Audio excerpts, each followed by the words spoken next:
Good evening, Patriots, and welcome to the 87th audio file in the audiocast series known as the Q News Patriot. I am the Q News Patriot. My name is SGAnon.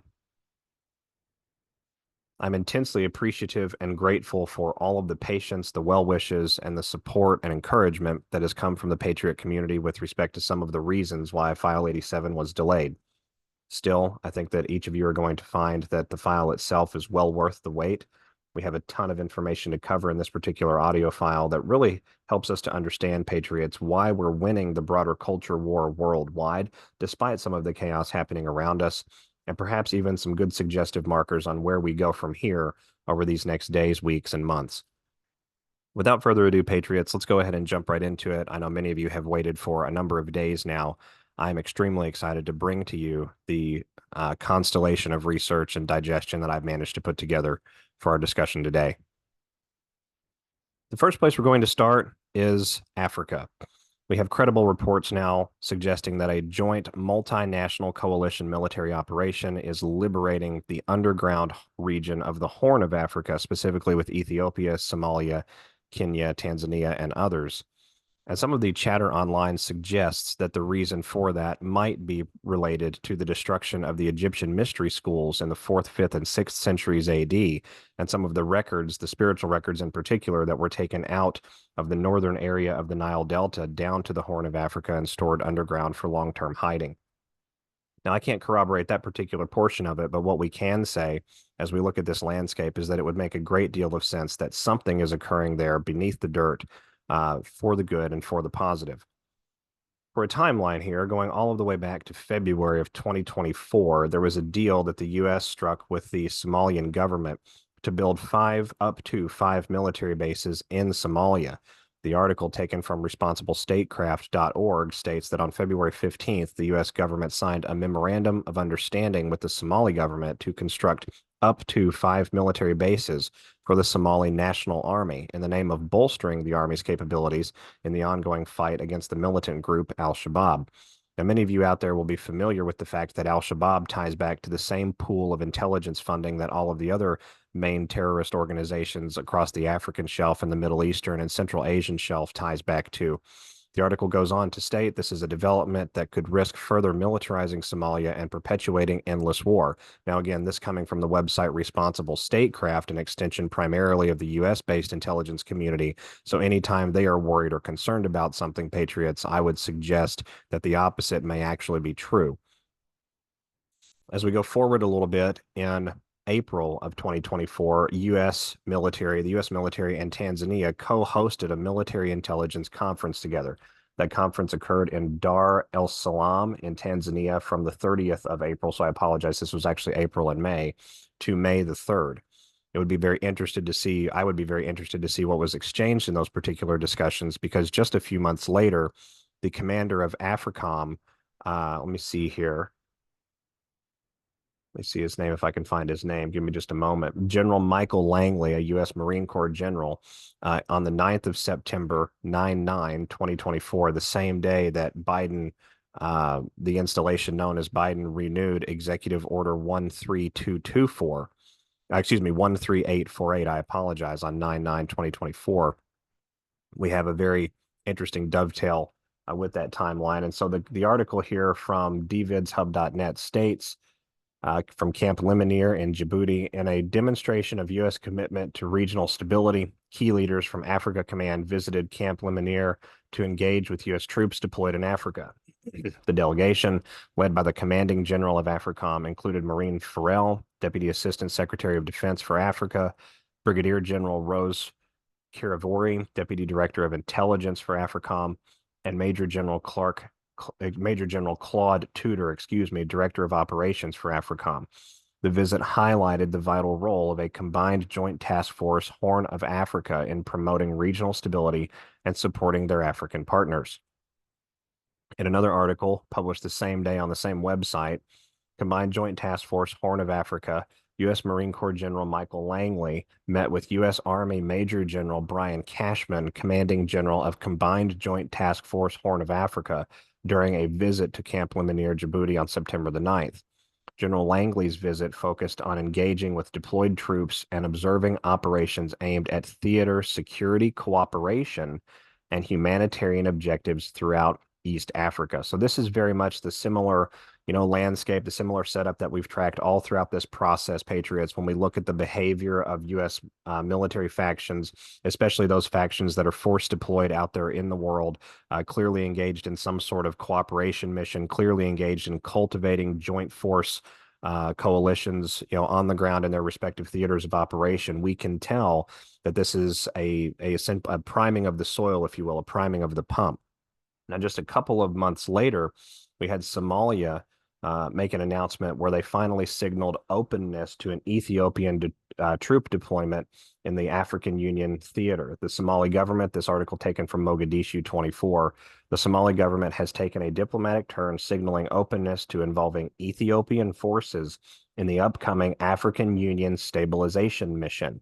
This shift comes just days after Somalia confirmed troop allocations from Uganda, Burundi, Djibouti, and Kenya, nations long committed to bolstering the country's quest for stability.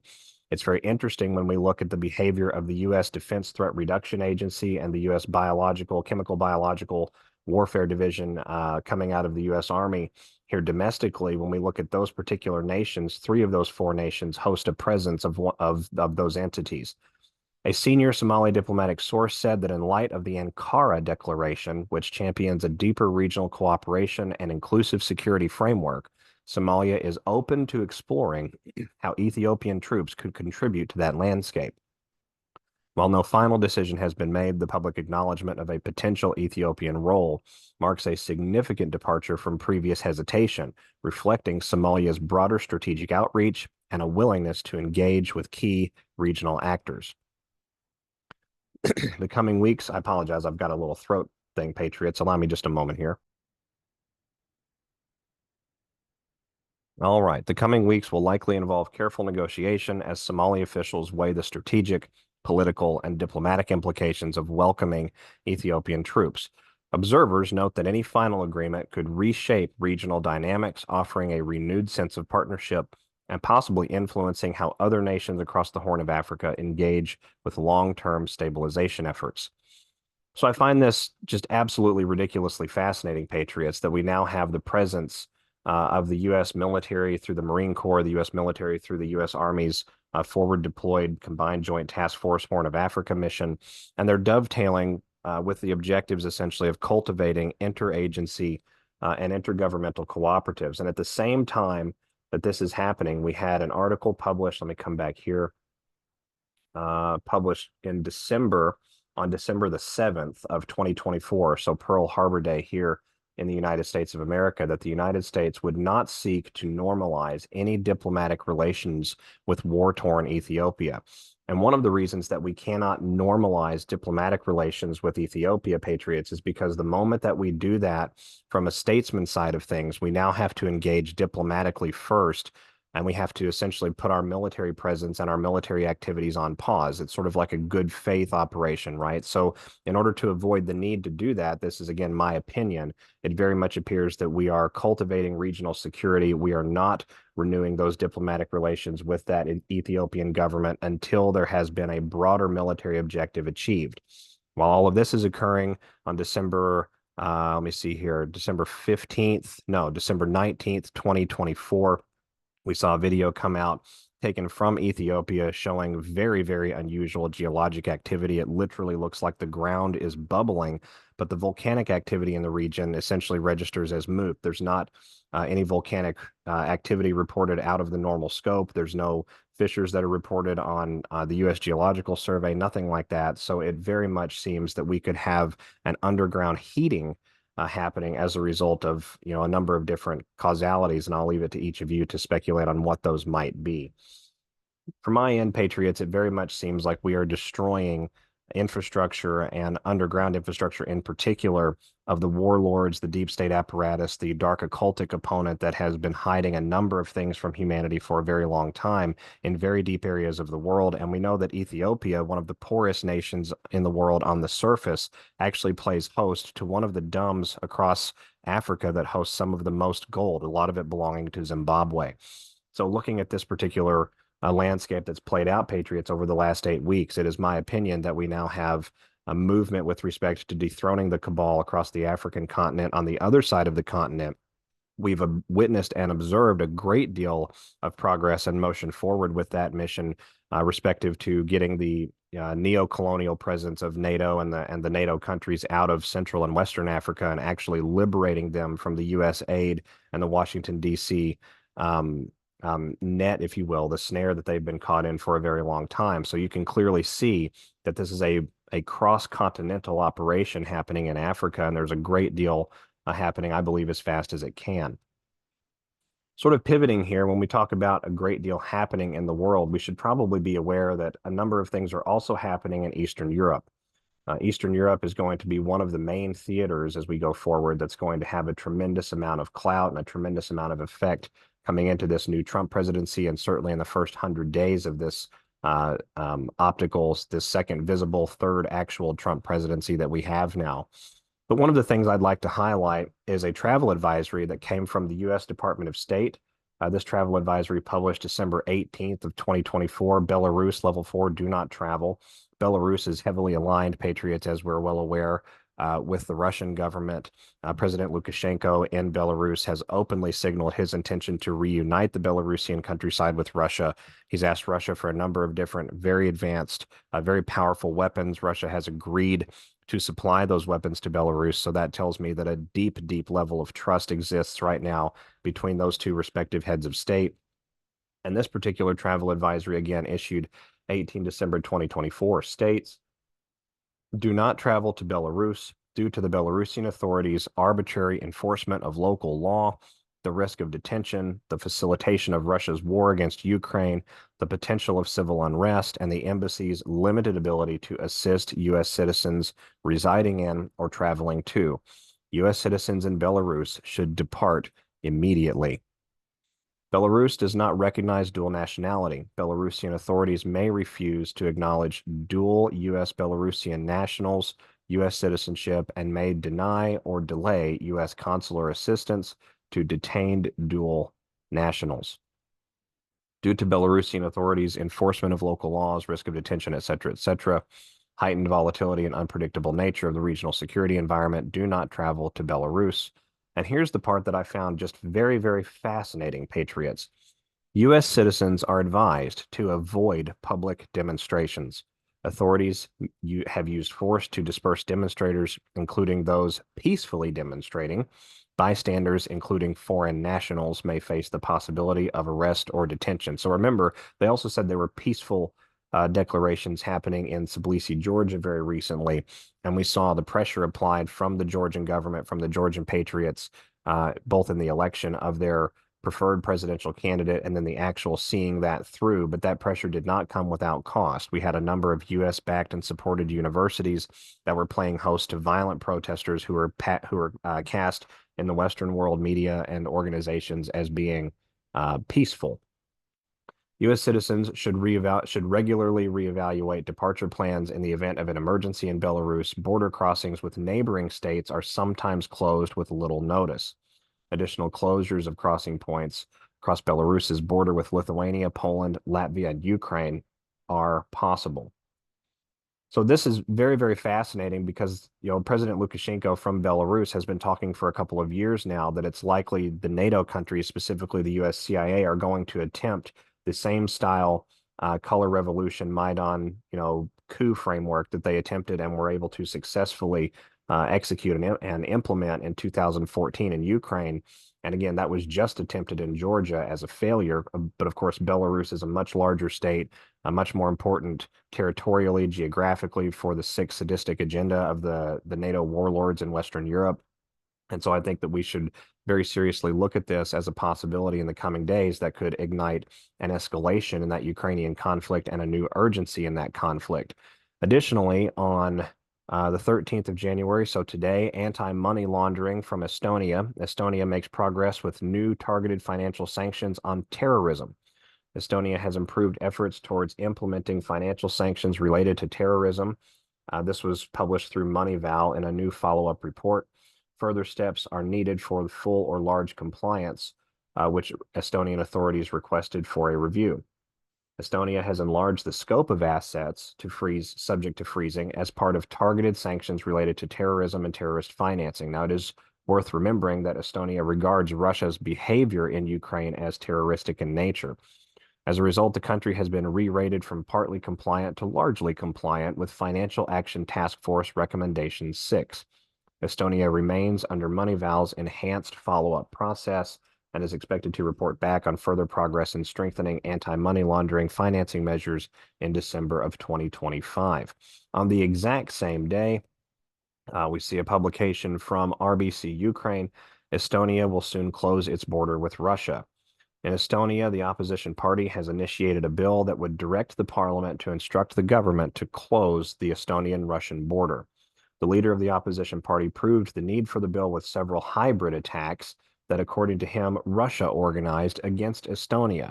Now, it's very interesting because we've seen the threat of hybrid-style warfare highlighted in NATO intelligence community assessments over the last 2 years, Patriots. So it's sort of like they're giving us a heads up of what the game plan is, and then they're shifting around the names and the labels.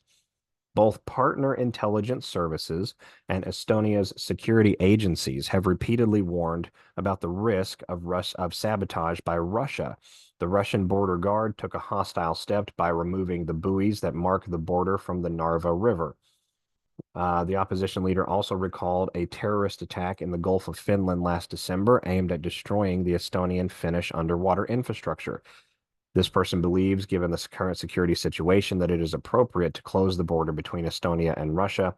Moreover, Estonia's security agencies and government have the necessary technical capabilities and the legal grounds to do so. Now, again, this coming from a Western-supported media outlet out of Ukraine.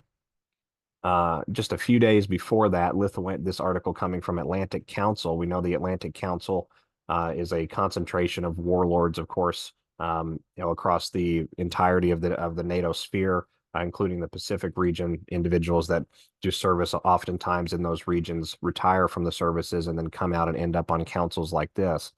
Lithuania prioritizes defense spending amid a growing Russian threat.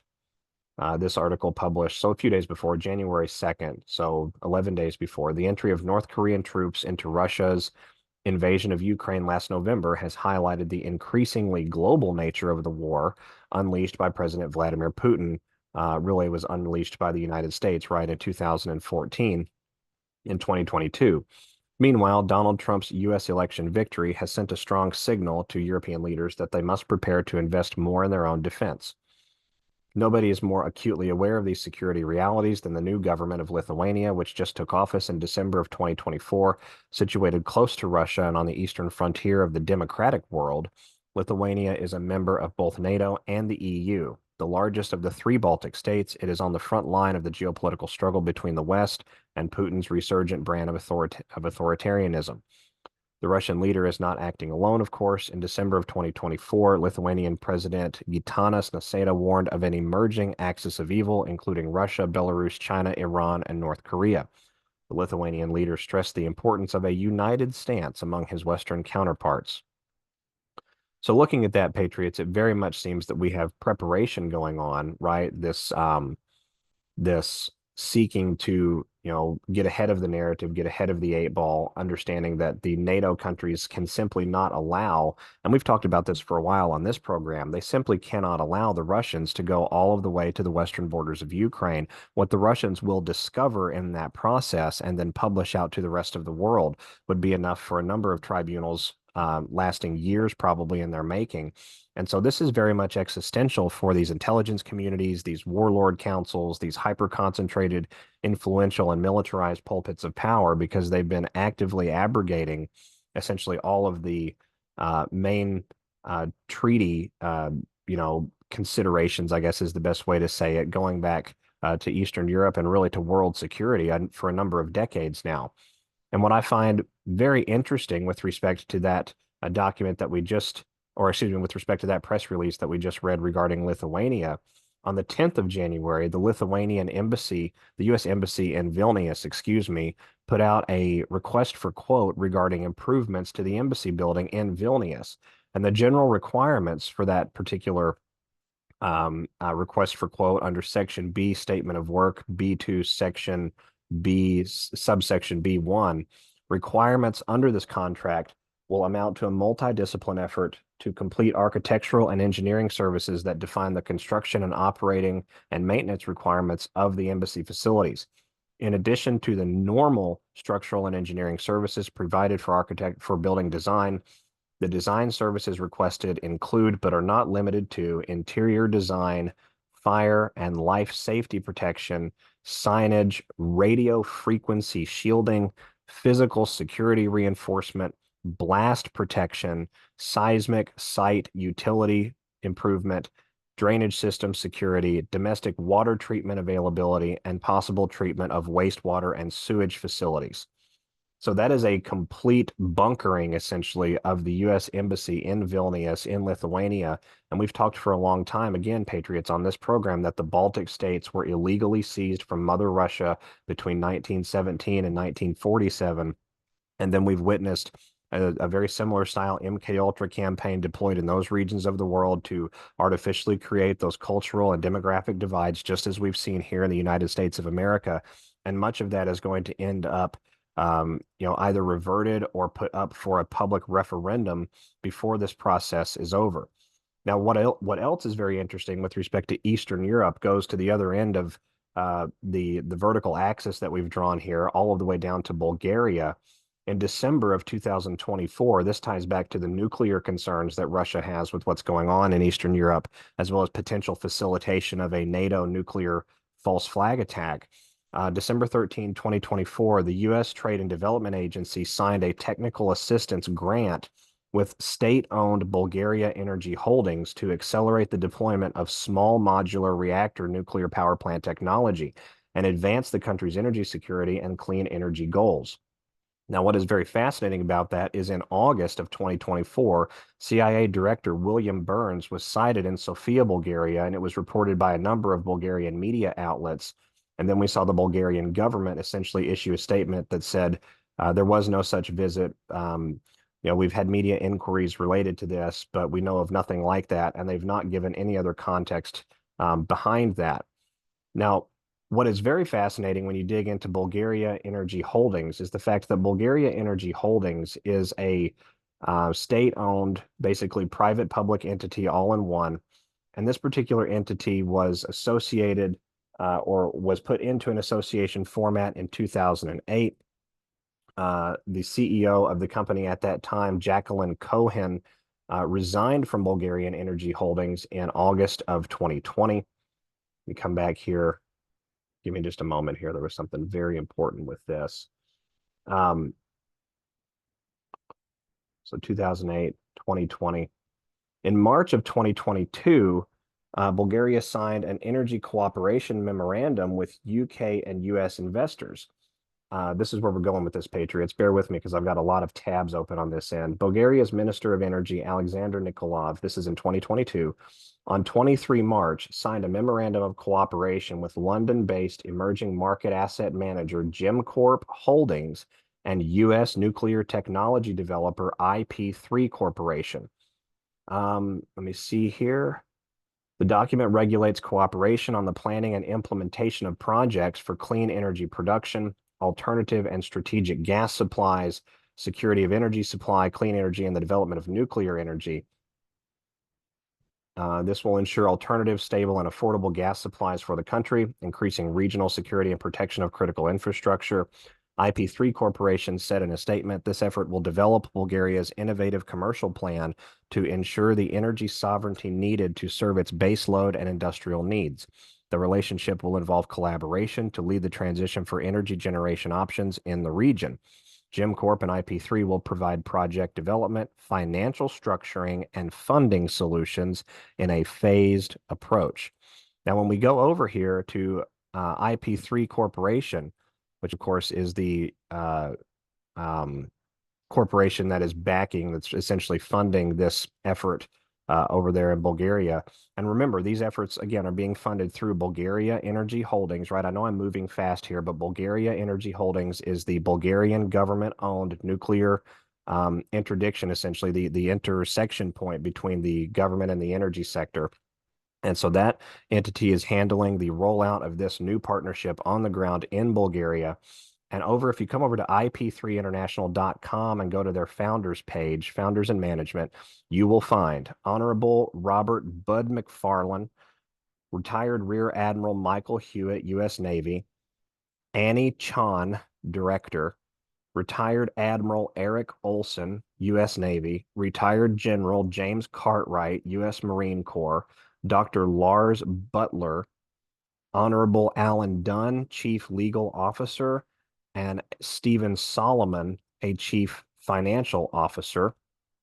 And what is so very fascinating about that is if you come over to another similar industry, or excuse me, similar entity along the same industry lines, Allied Nuclear. If you come to alliednuclear.com, the board of directors at Allied Nuclear has Dr. Lars Butler, retired General James Cartwright, Annie Chan, retired Admiral Eric Olson, and retired Rear Admiral Michael Hewitt, U.S. Navy. So in other words, we have the literal military-industrial complex spearheading the energy transformation and the energy infrastructure changes on the ground in Bulgaria, with a high-ranking CIA official cited on the ground in that region of the world less than 6 months ago. So Russia clearly has concerns with what's happening there in Eastern Europe, what's happening on the ground, with respect to the transference, say, of nuclear capable materials, right? You would need small amounts of radioactive and nuclear capable generation materials in order to make these types of things work. I'm not an expert in nuclear physics, but I understand basic, fuel and consumption needs. And what is so very interesting to me, Patriots, with respect to all of this, is at the same time that these types of things are going on, we're seeing the changes happening in the Middle East. We're seeing the shifting of power structures in the Syrian landscape, for example. Iran is now increasingly more on the public fore, having purchased more than 1,000 stealth-capable aerial drones that were delivered just in recent days. So clearly the build-out for a major escalation in Eastern Europe is being undertaken. And I think that build-out is going to, or excuse me, that escalation is going to result in the actual exposure of the mechanics behind the operation, the military-industrial mechanics, the warlord profiteering mechanics that are sort of repugnant not just to the will of the people and the needs of the people on the ground in these regions of the world, but also the wills and the needs of the people found back home domestically in all of these former, what are soon to be former NATO nations.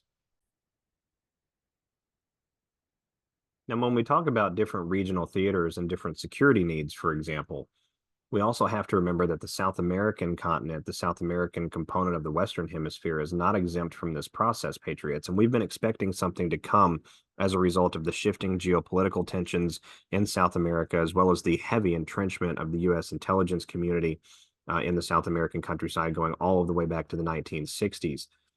So give me a moment here. I'm going to pull up a couple of these other tabs that I have open with respect to perspective on these issues. It's very likely that we're going to see in South America in the coming months a conflict between the countries of Venezuela, Argentina, and Brazil. And that conflict, or that sequence of events that leads to the acceptance of a broader conflict, already seems to be well underway. Going back to November of 2024, the deputy Prime Minister Dmitry Chernyshchenko of Russia met Venezuela's Minister of Foreign Affairs, Yvonne Gill, while in Caracas for a visit aimed at strengthening bilateral relations.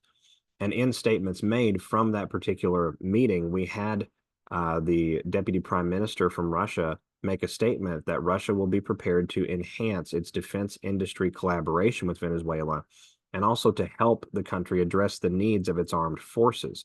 Venezuela's Minister of Foreign Affairs welcomed the Deputy Prime Minister, and during this meeting, they had an expanded format discussion where Chernyshchenko said, "We will reaffirm our readiness to develop strategic partnerships in the military and technical sphere and fully meet the needs of the Venezuelan armed forces for joint deployment weaponry and Russian-made military equipment." At the same time, or around about the same time that all of that's going on, the very next month, we have Russian Chief of the General Staff Gerasimov make the announcement that Cuba, Nicaragua, Venezuela, and Iran are all considered, strategic partners of the Russian military. The chief of the general staff for the Russian armed forces, General Valery Gerasimov, stated that there is active cooperation right now with countries in Latin America, emphasizing that Cuba, Nicaragua, and Venezuela are considered strategic partners. He also highlighted Iran's role in the maritime security belt being formed by Russia, Iran, and China. During a briefing for military attachés from foreign countries organized by the Russian Ministry of Defense, General Gerasimov stated that active cooperation is underway with these Latin American countries. They are our current strategic partners. Cooperation in the field of defense will continue to be strengthened as we go forward. He added that as part of that cooperation with Iran, a naval exercise that would involve Russia, Iran, and China would be conducted or was conducted in March in the northern Indian Ocean. Now, what is very fascinating about this, Patriots, is Nicaragua was invited to be an observer nation in the Ocean 2024 exercises, which is the main training event for the Russian armed forces in a naval sense, and it involved forces from the fleets and the Caspian Sea flotilla, as well as units and military groups from the aerospace forces. This was a large exercise, and Nicaragua was among 11 other observer nations. Those other observer nations, Patriots, included China, Egypt, India, Indonesia, Qatar, North Korea, Saudi Arabia, Thailand, Vietnam, oh, and India again. I apologize. It looks like we've got an extra placement in that sentence. On the other hand, coming from this article, on the other hand, Russia indicated that there have been significant advances in the development of a global strategic partnership with China, with the aim of expanding military cooperation, and the same being true of India. Now, if we come over here to Argentina and Venezuela, now that we've got a little bit of the international background for South America, some of the things that are happening there on the ground in South America, we have to go back to early December of 2024. We saw an Argentine soldier, an Argentine officer, accused of terrorism and arrested in Venezuela. Taken from the Associated Press from Bogota, Colombia, which is a neighboring nation, an Argentine military officer was arrested in Venezuela earlier this month and charged with terrorism. In a statement published on Instagram, the Attorney General Tarek William Saab accused the officer Nahul Gallo of being part of a group of people who tried to commit destabilizing and terrorist acts in Venezuela with the support of international far-right groups. Of course, in a press conference, the Argentine Security Minister, Patricia Bullrich, described the charges as yet another lie and said that Gallo should be returned to Argentina immediately. A little bit later in the month, we saw Argentinian President Javier Milei demand the release of the soldier that was arrested in Venezuela. Taken from Reuters out of Buenos Aires on the 17th of December, Patriots, Argentine President Javier Milei demanded that Venezuelan authorities immediately free the Argentine soldier arrested earlier this month. At a military school event, President Milei said that security forces under the command of a criminal dictator arrested Nahul Gallo, a soldier with the Argentine National Force known as the Gendarmeria. Milei said the only crime Gallo committed while in Venezuela was to, of course, visit his wife and son. Now, it's very interesting, right, when we look at the landscape that's playing out, because what has Argentina been for a very long time? Argentina has been the playground, Patriots, essentially, of the South American concentration of this worldwide cabal, and Argentina also happens to be the southernmost nation in South America with a relatively short ride across the southern Atlantic Ocean there to the Antarctic shelf. And of course, in this area of the world, you will also find Rothschild Island. So I find it very interesting that these tensions are now breaking out. We saw a U.S. State Department and U.S. military community backed essentially a coup attempt with the Venezuelan presidential election, and this Edmundo Gonzalez, I think his name is Aritzia. You know, this is an individual who received the blessing of the Biden administration, the blessing of Jake Sullivan, the blessing of intelligence officials from the United States. And so clearly, Patriots, when we look at who is we the people interested, ironically, the answer in this particular landscape could very well be President Maduro. It is difficult to say and to navigate through what is real, what is not real, and what sorts of atrocities have been committed by all sides over the last 20 years in an attempt to maintain control, power, and concentrated influence inside their respective nations. But on January the 2nd, of this year, just a few days ago, the Argentine government filed a complaint in the International Criminal Court against Venezuela over exactly what has occurred here, the arrest of a military policeman, Nahuel Gallo. The Argentine Foreign Ministry released a communique on Thursday calling that arrest an arbitrary detention and a forced disappearance. Argentina's complaint before the ICC is aimed at Venezuelan Attorney General Tarek William Saab, who had a feud with Argentine Security Minister Patricia Bullrich over Gallo's case the week before. Saab announced that the public ministry he heads will investigate or would investigate Bullrich and Foreign Minister Gerardo Wertheim, Werthein. Tell me that that's a German and not Hispanic name, Patriots, right? Over an alleged plot against Venezuela, of which Gallo is being accused of being a part of. Tensions between Argentina and Venezuela over Gallo's case have escalated since the detention of the officer last month. The Venezuelan government accused him of being on a terrorist mission in the country, while Gallo's relatives say he was visiting. The Milei administration insists that Gallo had been legally authorized to enter the country, while Caracas claims that he was not. So I'm looking at this, Patriots, and I'm looking at the potential escalation coming from this. And there's no way that this sort of a conflict, especially with Russia's military backing across the Latin American sphere of influence, there is simply no way that this contest, if it pops off in a heated or a kinetic fashion, does not involve at the least Brazil, but probably Chile and Peru as well. When we look at the interests on the ground in Central and Northeastern South America, especially those in Brazil, over these last number of years, I think we can safely say that there's a lot the NATO Western world, the NATO military intelligence community, and military warlord communities would certainly not want to come out. You've got testimony going back decades of war crimes happening all over South America. South America has long been known as one of the riskiest places in the world for tourists to disappear, with the exception maybe of 2 or 3 different countries across the entire continent. So part of this, in many ways, despite the fact that it seems odd to the public viewer without breaking it down a little bit, part of this is to secure and restore security to the South American continent and to put power and influence back into the hands of the people inside each of these respected nation states. Give me just a moment here.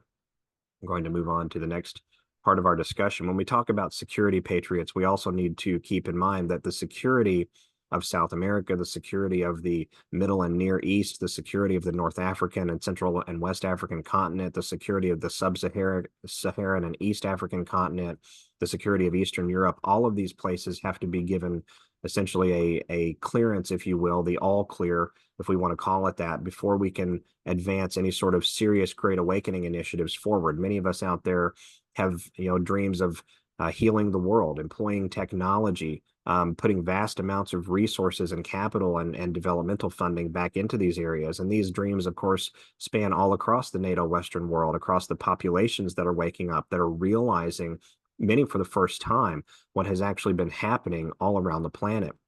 And one of those realizations, Patriots, coming very soon to the public fore is child abuse and organized, industrialized child sex slavery being fomented and essentially encouraged by those that are within pulpits of power and influence and those that are within the pulpits of law enforcement.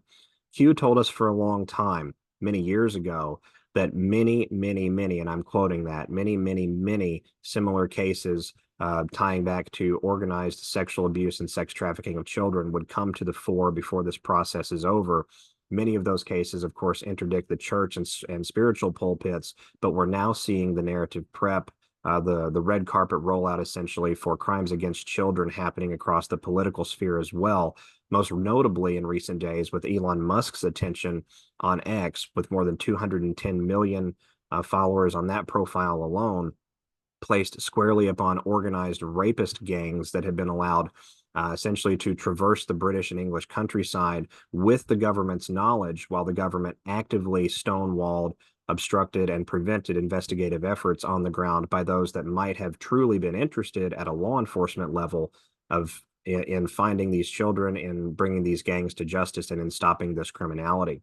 That's a tough pill to swallow. There's another Q drop that talks about crimes against children uniting all humanity across party lines. And many of us know and sort of intuitively understand that that has to happen throughout this process, or we cannot consider ourselves a free and fair society. We cannot consider ourselves what we like to call ourselves first world, but we really aren't acting that way when we can't protect our own and protect our young. And that's one of the points that Russian President Putin has made to the entirety of the planet. What organized modern society can claim itself to be moral and ethical, and it cannot protect its own? And in fact, it encourages the destruction of its own.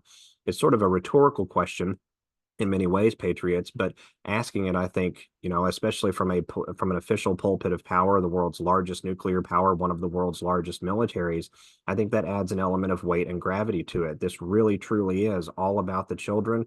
It's all about stopping the scourge of human trafficking and human capitalization around the planet. And in so doing, we also happen to interdict and stop a great deal more of the ancillary criminality, the drug trafficking, the prostitution, the sex trafficking, the weapons smuggling and wheeling and dealing, and things of that nature.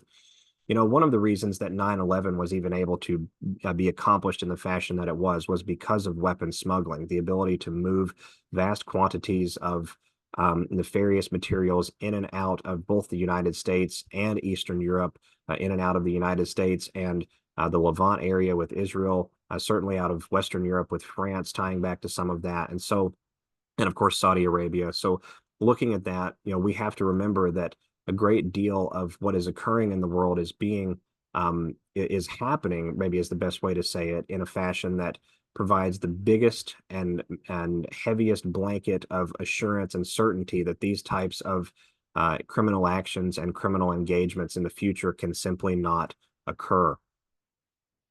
With respect to a 9/11 style event, Patriots, we're going to stop our file today on that particular topic. And I want to bring up something, or end our file, maybe is the best way to say it, on that topic. And I want to bring up something for each of you that I think you're going to find positively fascinating. I'm going to share my screen just briefly here. Give me a moment. Dan Scavino has put out a number of communications that clearly tie back to Q drops over these last number of weeks. Many Anons have long suspected Scavino of bearing a knowledge or some sort of an awareness with that broader operation that's been happening in the background. Allow me just a moment.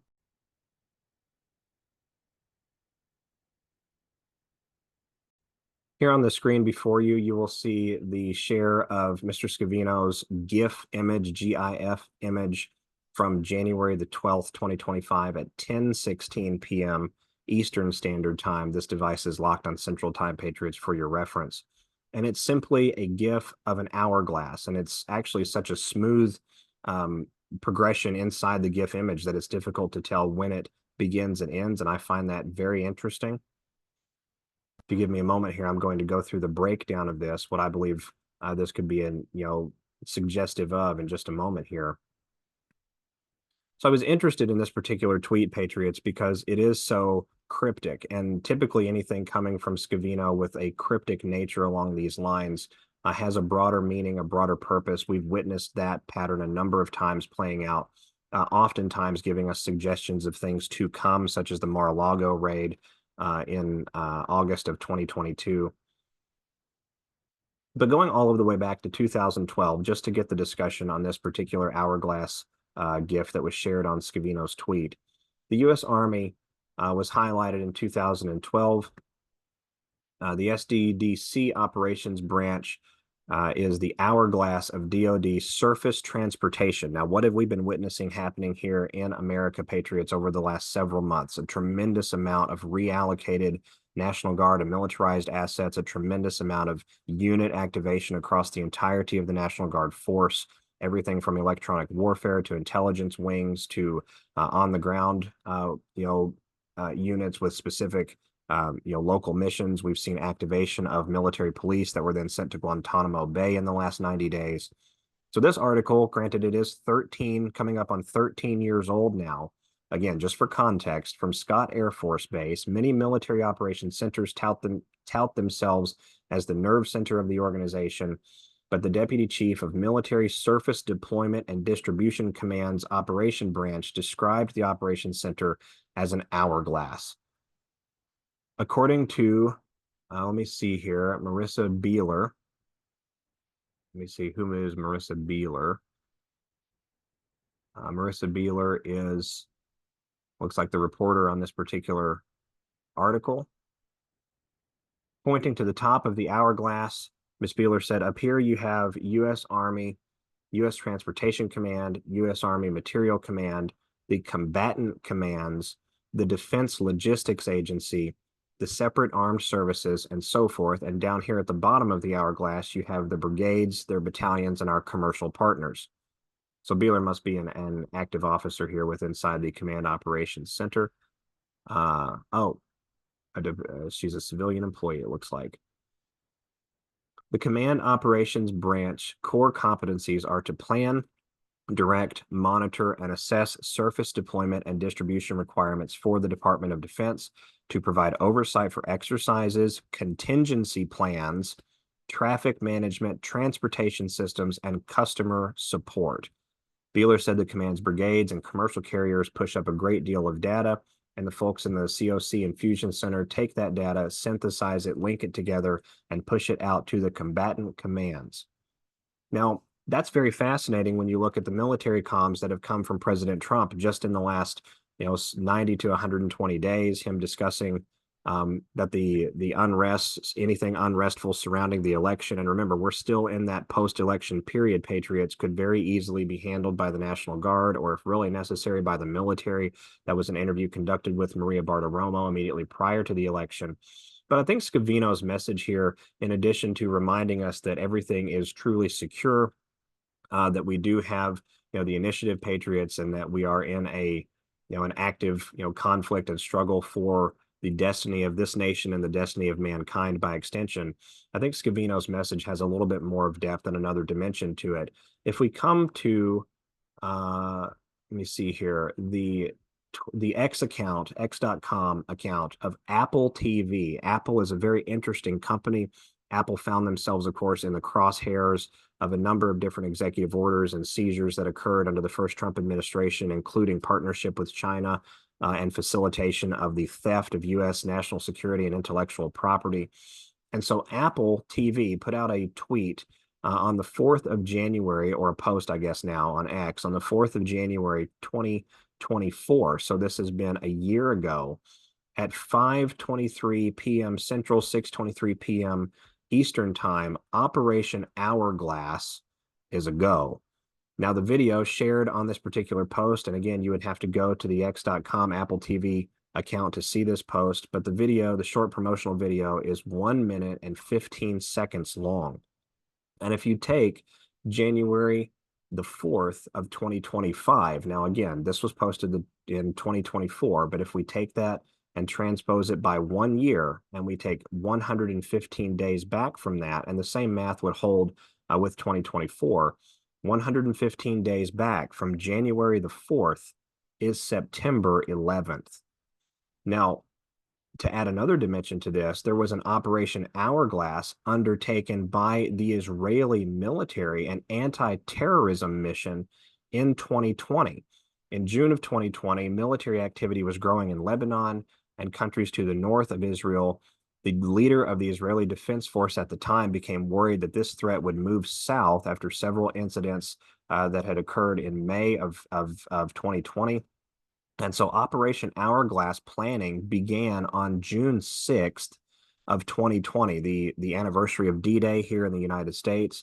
On the 7th of June, Camel 1 of the Israeli Air Force conducted a patrol of the border in southern Lebanon looking for air bases and military installations. And later that day, an attack was conducted against the Israeli military by what is being termed a rogue terrorist group. And that terrorist group identified themselves as El Shem, utilizing the code word LOL, as in laugh out loud. The El Shem group stated that they were operating in Lebanon. The Israeli military, let me see here, what is that? The Israeli MEGC. Give me just a moment here, Patriots. It doesn't define MEGC for us.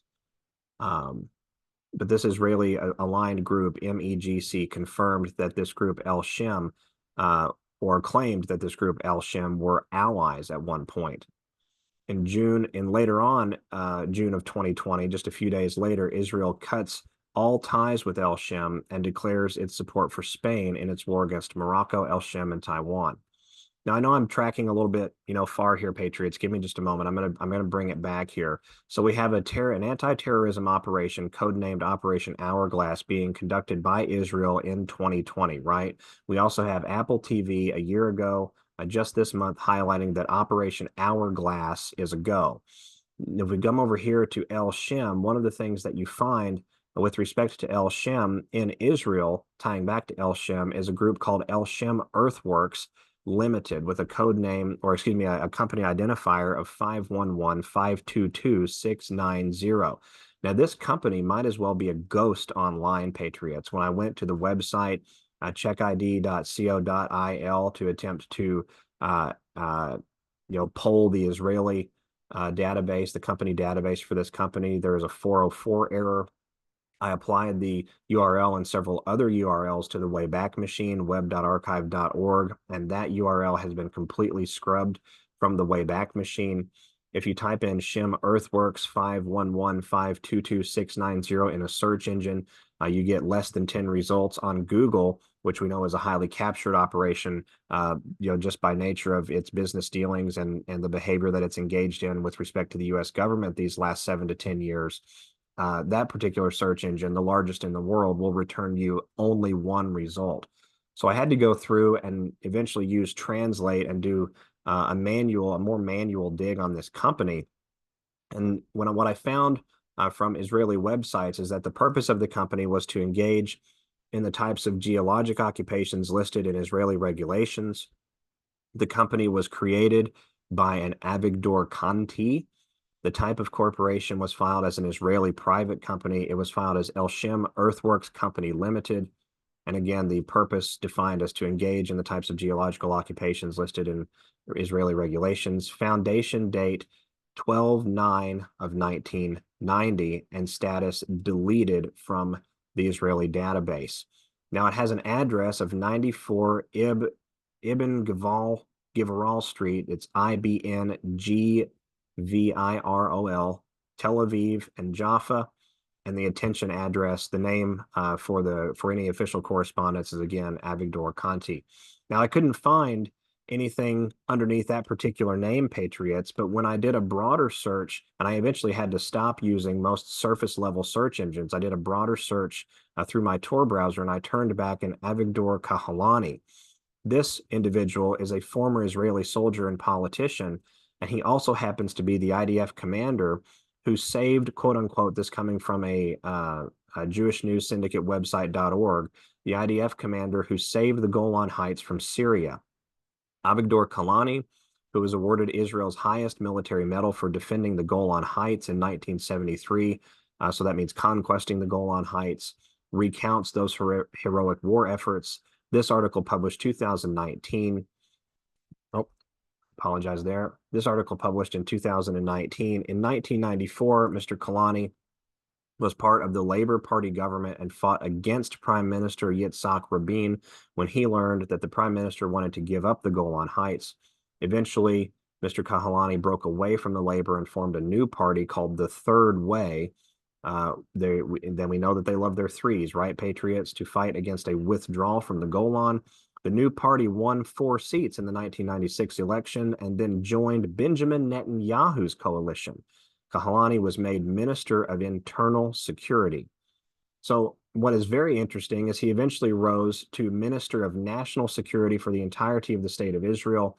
And if we have any sort of carryover, if there's a way to tie this back in a more concrete fashion, Patriots, and I'm not able to tie it back any more concretely than what I have here without attempting a much deeper VPN-based dive, it very much seems like an individual of the Israeli Defense Force that would have had a vested interest in terraforming operations, in earth-moving operations, earth prep operations, such as settlements, right? And that's one of the things that comes out in many of these discussions pertaining to the events happening on the ground right now in the Middle East.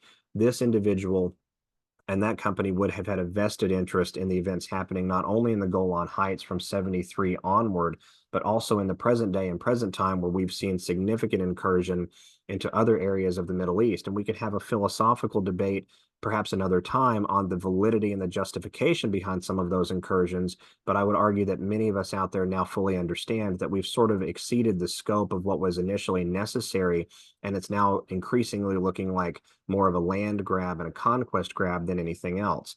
Now, when Scavino puts up this post on X, and we have to, tie this back on. It's a very long tangent, Patriots, but I'm coming back, so bear with me here. When Scavino puts this post up on X, and we have President Xi turning down, essentially declining the invitation to President Trump's inauguration, and we have the vice president elect who also is not going to be attending the inauguration, and we have President Trump holding a rally on the inverse of 9/11, 1192025.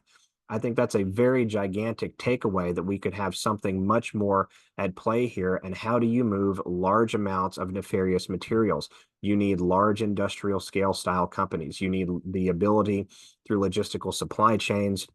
You need the ability to move large amounts of materials through manifestos that don't exactly have itemization. And so large earth moving companies would be some of those operations that can accomplish that due to the regulations and the import requirements between nations. And moreover, Patriots, one of the things that I find very interesting is if you go to the address supposedly listed for this El Shem earthworks, again, that tying off of the Operation Hourglass from the Israeli military in 2020, one of the things that you find is that this particular address is less than 1 mile from the port there in Tel Aviv. So you've got essentially the ability to ship a great deal of heavy equipment, heavy material, certainly raw resources and substances needed for, a number of different objectives and missions, right? A number of different destinations, maybe is the best way to say it. You have the ability to do that through this group and through aligned groups similar to it, and they are all very near the port out of Israel into the Mediterranean Sea. So I'm looking at this, Patriots, as a constellation of indications to show us that we may be in for a very significant event in the coming days here in the United States of America. And that event may tie back to the state of Israel in a similar fashion that we saw those same Israeli and US-based intelligence communities spearhead the attacks and the preparation and planning of the attacks for what occurred on the Twin Towers, September 11th, 2001. We know, of course, they were supported by Saudi Arabia. We know they were supported by interests out of France. We know they were supported certainly by MI6 and the complete intelligence shutdown and closed system approach that happened with that. But fundamentally, infrastructurally, kinetically on the ground, it was the handiwork of the US DOJ, the US CIA, and the Israeli Mossad. And so now we have a very cryptic post from Scavino happening right around this inaugural period here in early 2025. We're sort of barreling towards that period of time, and we know that they cannot go quietly into that good night, Patriots. So I'm looking at this and I'm beginning to understand that we may have, a public justification or a public need to action various national emergencies under these executive order frameworks that have been renewed by Biden. But one of the most interesting of those is and has always been EO 13224, tying all of the way back to the 43rd administration. This is the framework. This is the kinetic presidential directive needed to begin implementation of policies that were already outlined under the 43rd and 44th presidential administrations to deploy the U.S. Army domestically to preserve the republic, to prevent a military attack from overthrowing the nation, and to circumvent, or in circumvention is a better way to say it, of the posse comitatus. The posse comitatus restricts a U.S. executive or a U.S.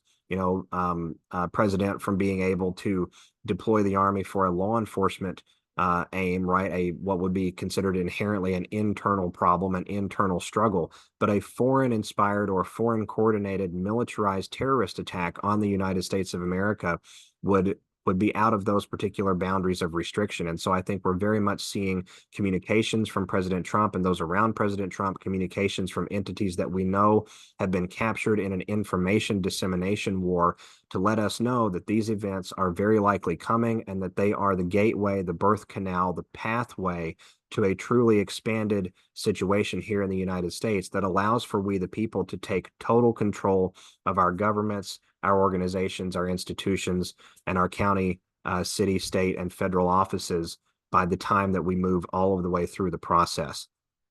It is tenuous. It is a bit trepidatious, but it is also deeply encouraging to see that we have patriotic actors in the world who are attempting to get a handle on these things and who are engaged in kinetic activities to drive our deep state opponent, not only from the military industrial war profiteering game board, but from all of the game boards, the internal societal game boards, the association game boards that have controlled pulpits of power here in the United States and in the Western world, and certainly those political pulpits as well. Patriots, Q said a long time ago that it was going to be blunt and that it was game over for these people. Q told us a long time ago that there would be no civil war, but there would be swift fury in the streets of America meeting those who would seek to do us harm. Q told us that those situations transpiring in America would be such that the need for a national emergency alert pertaining to some sort of event or sequence of events would have to happen. When we marry that with the understandings that we have to completely reshape the machinations of the U.S. and the United States of America governments themselves, that we have to begin purging the entities from within those governments that would seek to do us war criminality, and that's different from your standard corruption, right? We have different layers of selling out of the people that have occurred here, and that's part of the reason the operations that we talk about and have talked about for so long on this program have been done the way they have. It begins to make a great deal of sense why some of these things simply have to happen. President Trump has to go into the presidency, the second optical and visible presidency for the public, with the mandate to clean out all of the deep state.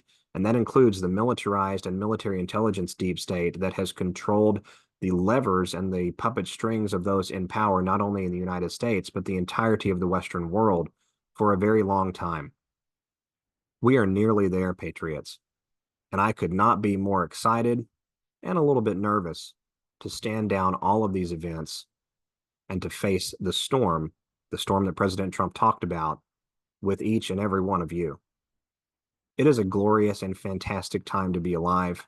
It is a glorious and wonderful time to live in the United States of America. And if you're listening from another country, it's glorious for you to be alive and living where you are living now. You are chosen.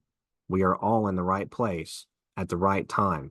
And it will be our job to secure and comfort and admonish and guide those around us as these events begin to play out, permanently reshaping the public-facing pulpits of power and control in the world. Patriots, at the end of the day, we are spiritually called to be God's hands and feet. We are spiritually called to appreciate the balance with nature and to respect one another. We are spiritually called to raise up our children in the ways that they should go, to chide one another lovingly, and to hold one another to the best possible account. We are moving towards a world where we can begin to do that, not only in the community pulpits, the pews at the Sunday morning church, and the grocery store lines in our respective municipalities, but internationally as well. This is a brand new earth that is beginning to come together. We will be there, and we will get there together. Just hang on a little bit longer. This is SGAnon, everyone. I hope as you conclude the file today, you get the chance to spend a little bit of time in prayerful consideration with your relationship to God and what that relationship may be calling forth from you. This could not be a more exciting and incredible time. I'll be back with each of you again soon, everyone, on the Q News Patriot. Stay safe. God bless today. Thanks. Bye-bye.